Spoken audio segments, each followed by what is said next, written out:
mga ka-printer. Ayan, for today's video ay meron tayo ditong ginagawa na Brother MFC T810W. So ang problem nito ay ink box spool.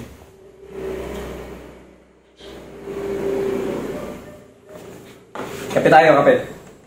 Sa pagre-reset mga ka-printer ng mga brother, no, pare-parehas lang siya. Ang problema lang mga ka-brother, mga ka-printer, yung pindutan. So pagka iba yung front panel niya, syempre iba yung mga pinipindot. Pero same na same lang yung kailangan mong pindutin. Yung kailangan mong gawin at puntahan.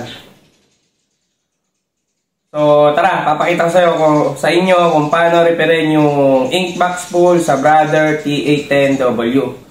So let's go! So ayan, makikita nyo mga printer MFC T810. Ayan, user's guide, ink box spool, ayan. So pag nakita natin ganyan yung ating printer, syempre kailangan nating i-reset yung purge count. So ito, pakita ko lang sa inyo, ganyan yung pindutan niya, 'di ba? Wala yung mga number. So iba rin yung pagpindot niya, pero same lang di papasukin niyo. So ayan mga printer, ang gawin niyo lang, press niyo lang yung ayan, menu, mono menu. Menu, mono menu. Ayan. Lalabas yan, machine error ERR4600. Press kayo ng 80. Ayan. So lalabas dyan error code. Pindutin nyo itong mono o kaya itong color para hanapin yung purge count. So halimbawa, ayan, pinindot nyo yan, ayan yung purge count. Pero dami kayo ng pindot, lumampas kayo, ayan, napunta na kayo dyan. So punta kayo dito sa start para bumalik, ayan, purge, ayan. So ayan yung purge count. Pag nakita nyo na yung purge count, press nyo yung okay para lumabas yung count value nya. Okay, so ayan, lalabas yung purge count value nya, ayan o, 7957. So kailangan nating i-clear yan. Paano yan i-clear? Press lang palagi yung 2783. So ayan, makikita nyo 00 na.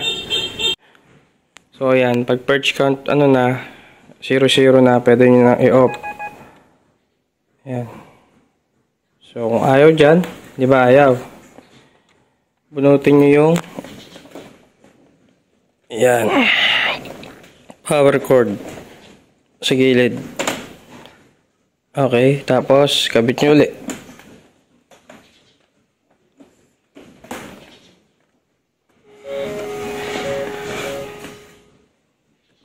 So ayan, makikita nyo wala na yung ink box spool.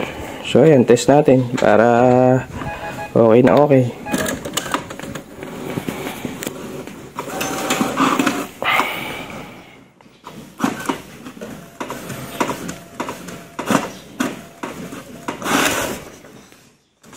So ayan. Okay. Thank you for watching. Subscribe.